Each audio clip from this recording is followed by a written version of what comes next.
Jonker is hungry. Nom nom nom nom nom. Hello everybody and welcome to another video. Oh my god, it's been ages since I've managed to record some Grimrock for you guys. Jesus. I've been doing a lot of experimenting with, I don't know, trying to get the video quality and stuff better. And I'm still in the middle of playing around with that kind of stuff, but hopefully this goes kind of well. I hope you guys are having a good time too. And the game is about to get pretty crazy. I've played, I don't know, 2, 3, maybe 4 hours beyond this point so far, so I'm pretty much well prepared for what we've got coming up. But we might start missing the odd secret here or there. I have, you'll be happy to hear, already gone and looked up the places we've already played in the game to see what secrets we may have missed already. And I do have some stuff that I can show off to you guys, which I'm kind of looking forward to. But for now, we're going to try and get to this giant castle. Now, they do something kind of teasy right here. They show you the entrance to it right there. That doorway, that's the entrance to the castle. But there's this river in the way, and we can't easily cross it. I mean, we can try. But oh, look. So this is amazing. Look at this. You can swim in Grimrock too. This is crazy. So you can actually swim around in here for a little while. You can grab fish as you're moving around, which is going to be super useful and allow our farmer to get loads of stuff. But you notice my energy suddenly shrinking? Basically, your guys can hold their breath. So the energy bar, while you're underwater, serves as kind of a breath meter. And unlike in most sort of traditional games, where that would just be constantly going down now and we feel like we're against the clock, we're actually holding our breath right now. And, you know, just like in real life, at some point it's suddenly going to run out, and then we're going to start gasping for air. And at that moment, you'll see it drops down. So we can only be under here for a limited period of time. And once everyone hits 0 energy, you start taking ticks of damage. That will kill you very, very quickly. And also, it's pretty dangerous, obviously, to be drowning and then come out with enemies such as this guy above us, not letting us get out. And this is kind of terrifying. Okay, good. Out we go. If they block you, you can really struggle. The only ways out of the river are to use the ladders that they've set up. Did we just lose that blow dart? I think we did, guys. I think the dart's gone. I'm sorry. The only ways out are where basically they tell you that you can go out using those ladders, and so we can't cross it right now. We can go in there, we can explore, and there are certainly some secrets I want to show you guys in this big river, but you'll notice there's no real ladders on the other side. A big part of when you're in some of the outside areas of the game, now that we're in like the big open worldy kind of stuff, is looking across rivers like this and seeing where your points of access are. Right now we only seem to have the one though. There is a fruit down here. And yeah, I'm going to be feeding Jonker a lot, because now that we've got the rivers, we can sort of go fishing. And these just allow him to just chow down. We're going to get so much food over this next little area that I really feel quite comfortable just eating an awful lot of this stuff and bumping him basically straight up to level 7. Because that's the joy of having a farmer, right? And I've not really done it. Plus, we were the big hungry Minotaur. So, he's now level 7. He's got 3 skill points. I've been talking to you guys for a while about wanting to go into heavy weapons, and we're certainly going to do that. But I'm going to put him 2 in accuracy here. So now he can attack from the back line too, and he's rarely going to miss anymore. And then we're going to go immediately 1 into missile. Oh, maybe we should go 1 more in critical. That would let us start backstabbing people with daggers, but I don't want to put a dagger on him. Fine, we're going to go heavy weapons and try and find ourselves a nice heavy weapon. I've been a little bit wrong, I guess, just straight up wrong about the game as we've been playing so far. I've sort of been under the impression that there weren't many heavy weapons around, but that's not true. One of the first things we picked up was a heavy weapon that we broke out of the cage with. One of the things we got shortly after that was like a bone club of some kind. There have been some. We've just not been using them, and I do want to make these 2 guys quite distinct now, so that's kind of what we're going to be going for. So anyway, let's talk about what's exactly going on. With the Forgotten River, we finished Twigroot Forest before, found every single secret except 2 minor things here. We did miss a really small, really weird secret back on the beach, which I will go back and show you guys. It's a good excuse to go back to places like that too, especially with a farmer in your team, because you'll find some of the enemies over there, like the wargs, will have respawned. You can get yourself some warg meat and all kinds of delicious stuff. But for now, let's explore this new area and what we've got available to us. Straight away, you'll find that there's a locked chest. Well, this is fine because we've got another lockpick. I skipped this the last episode because I wanted to like move forward and show you guys the climactic end where we saw the guy on the island riding his dragon. We get ourselves a nice new torch, which Loto Patho can hold for now, and another bit of Thrallum gear. So the ultimate goal right now is Sannon. He's gonna go tribal. He's like Tom Hanks in Castaway. Okay, he's just gonna start finding all this ridiculous stuff with paint on it to make himself feel cool. So the Thrallum tribal chest plate. Powerful runes painted with the excretions of worm bug larvae Adorn the chest plate. Lovely. But okay, so now we've got the sandmole hide vest. I'm going to leave that on Loto Patho. Now, he's going to keep holding our kind of questy items, like this Essence of Fire we spent all that time working for before, and stuff like this compass or whatever. But also, because I want these achievements where you get a full armor set, I think he's going to start holding those as well. So you'll see how he's still holding this Zaffi robe, and it's so that later we'll have all the Zaffi set instead of just spreading it everywhere. The other way I guess you could play the game is you could designate certain chests and say, right, this chest here is the Zaffi chest, and whenever I find Zaffi gear that I don't want to wear but I want to know where it is for when I want that achievement, I'll leave it in that chest and then we'll see what we've got. So earlier, yeah, I think we did use our blowgun and we lost a dart all the way over the other side of the river. So that's not good. We'll see how long it will take us to recover that. Maybe even this episode if I'm lucky. Straight away, you'll notice a bridge that does seem to get you kind of close, but there's a locked gate here, and there's nothing you can do. There's no secret buttons or anything, no text, no hints at all. So for this, I'm going to use the feathers. So whenever I use a feather, what I'm going to say is a feather is we found some kind of blocked passageway. It seems like there should be something more, but we can't do anything just yet. Okay? So we'll call that the closed gate. And for now, that's fine. We could, of course, drop back in the water and see how far we can swim. And you'll notice straight away there are multiple maps. There's like 3 different maps we could immediately go to now that are completely separate from this one, which we barely even explored ourselves, which is pretty crazy, but we won't worry with that just yet. So we've got another orb over there. That's interesting. We were just collecting orbs in the previous map. This is the only one we're going to see for like ages, but it is over there just sort of hanging ominously, and we can't seem to get to it very easily. Again, because if you scan across the river, this beautiful river, you'll see there doesn't seem to be any ladders. There is another one here, though, so we can have a brief little look down and see what we've got. Well, over here, you'll notice that there is a weed growing on the floor. This is etherweed. You remember some of the etherweed we got way early on in the series was out on the beach. And these are, you know, they're aqueous plants. So usually you'll find these in places like this. Always worth picking them up. We all know how useful the energy potions are. You just want to be quick about what you're doing. I haven't really found it a really good way of getting a hold of those fish just yet. But definitely, I would say every single time you find one of these, grab some fish, because with a farmer, he's just going to get completely overpowered. Come here, come here, come here. Be scared. Do be careful of stuff like that turtle as well. Yes, the turtles swim around. Man, that was one of the highlights for me. Look at this thing, okay? Look at this turtle. They have like totally different animations, but look, we can't attack or anything underwater right now. So we're kind of screwed. If this guy's in our way, if he's blocking something off, we are absolutely screwed. And he will attack us here, and we're completely at his mercy. So do be cautious of that. We are drowning. There's another turtle. Let's get back up. And I guess we're okay with the water for now, but you can see what looks like some kind of an underwater cave over there, which I really wanted to show you guys. Maybe we can edge a bit closer to in a second. I don't know, though. I don't know. I think this episode, or if I record a couple here, I might end asking you guys where you want to go, so you guys can have a bit of input on this, because there's so many directions we can go in the world now. We'll just see what you guys are like. But here we've got something called the Shrine of Pain. Now, I do know how to get through this, but this place is hell. It's dangerous. I haven't practiced it much before recording. There is stuff over there, but that's not the direction I want to take us. I think most normal players would end up worming their way through here because it's the most obvious way forward. But I'm going to take us in a different direction. I'm also going to drop down in the water here.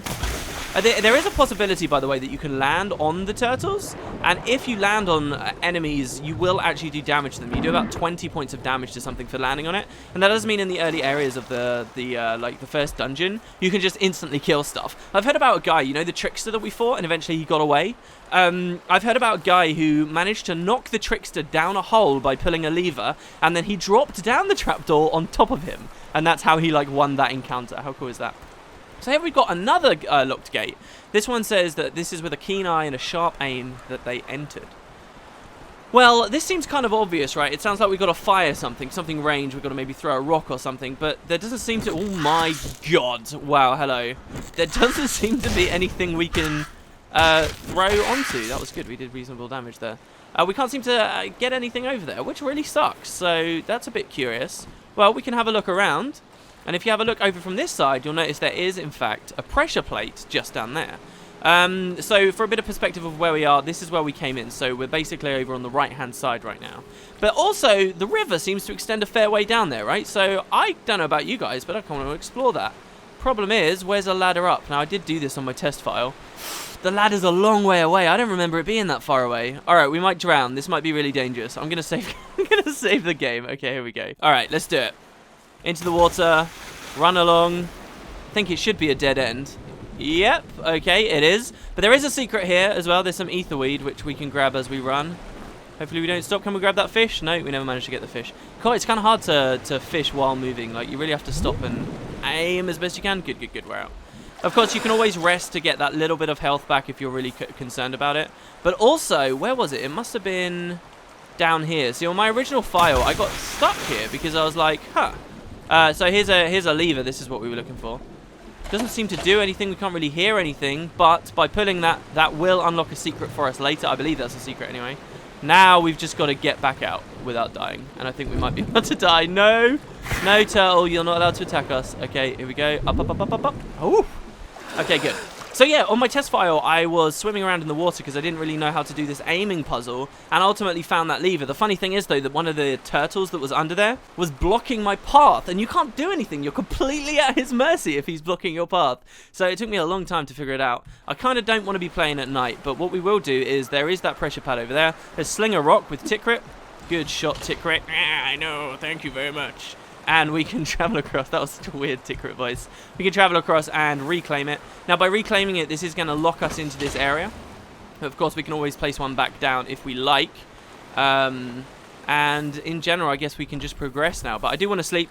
Definitely noticed when I was watching these videos back online, I was like, geez, the game looks so much better when I'm playing during the day. Sannon, I know that you're starving. You're just going to have to deal with it for a second. Jonker went to town feasting on fish a second ago, and there's not much food left to go around. Oh, he had some warg meat. Oh, you guys told me as well. You know how Tickrit ate cheese, and that gave him a bonus? Well, Minotaurs don't have bonuses, and neither do humans, sadly. I like to imagine Minotaur bonus food is like human meat, and you just can't get any in the game. But lizard people, actually, I fed him a lizard on the stick. I'm so sorry, Loto.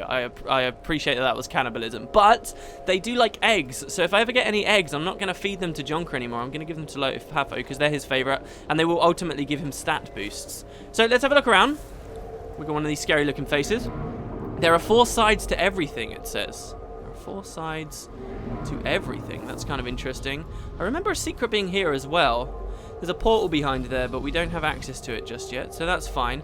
4 sides to everything, what could that mean? And this is the Shrine of Entanglement. So we had the Shrine of Pain on the left, if we were facing the castle from where we started the video, or we have the Shrine of Entanglement on the right. I prefer the Shrine of Entanglement.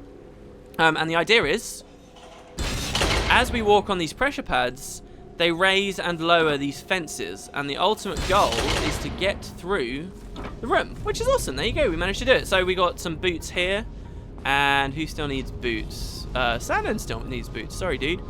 Man, I feel like I should have given Tickrit the boots or something. I imagine him to be a little bit like a hobbit, have like hairy, nice little feet, so he doesn't actually need shoes.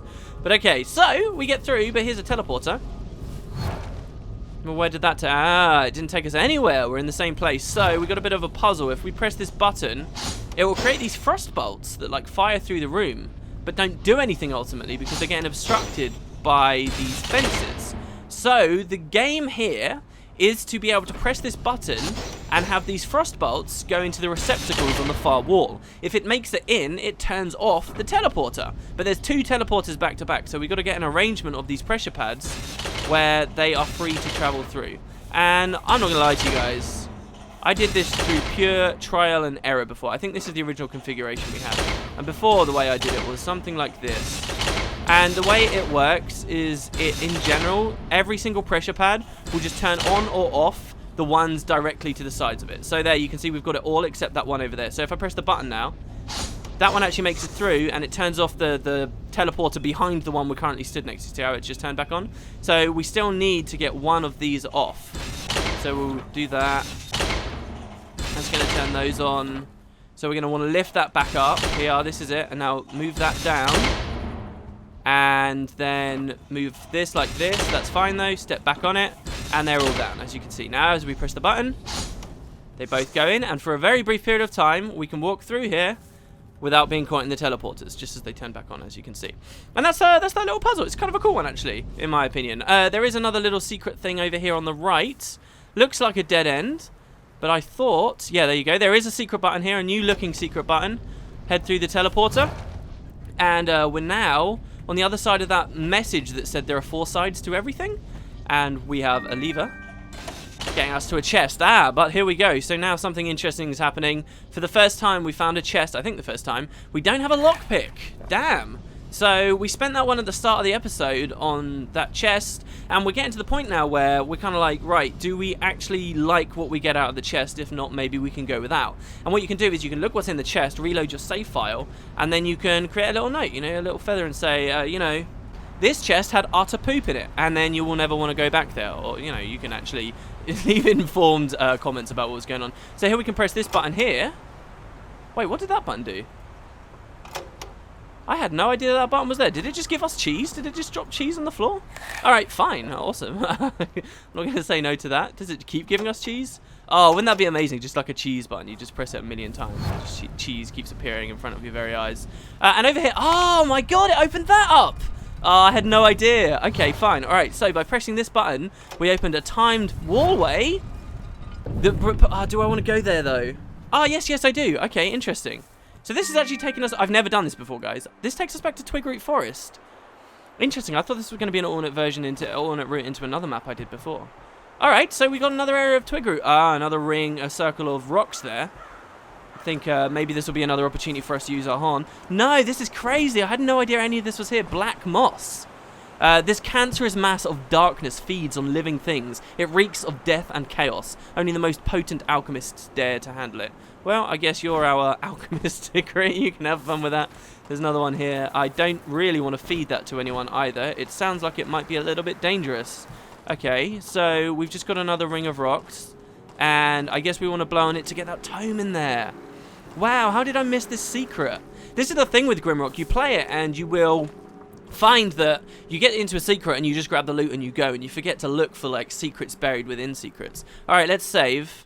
So what I'm going to do is brew some potions with Tikrit. We haven't done this for a while, and I'll talk to you guys about something as well, and that's the fact that potions actually can be drank from inside your inventory, and I believe, or so I've been told, if you drink them from inside your inventory instead of with your hands, so it's a little bit harder to find them, right?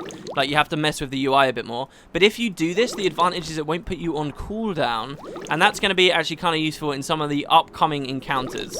Not so sure about this one, but there we go. So we've got 6 healing potions. We'll split them 3 onto Jonker and 3 onto Loto Patho. So Loto Patho can have 3. And then also, remember, we just got a bunch of ether weeds, so we can get a ton of energy potions here for Sanon, who can continue to do his thing. Now, before, these guys were weak to fire, so we're going to want as much fire damage as we can do. And for that, don't forget, now I talked about this in a previous episode, that we actually have bombs as well. Loto Patho carries all this kind of stuff. So he's got 4 fire bombs. Now, these can be used in a pinch if we run out of energy, maybe. Or hell, I guess, even if Tikrit runs out of gear and stuff he can use. And we've got a frost bomb. We don't want to be scared to use these. And we have a few other potions, like this speed potion. And we got a rage potion as well, I'm pretty sure, didn't we, at some point? Well, yeah, here we go. Here's the rage potion. So this one has a sulfurous stench. So we'll give Jonker the rage potion, and we'll maybe use this. I don't know. If they are only plants, then it's not going to be a big deal. All right, here we go. So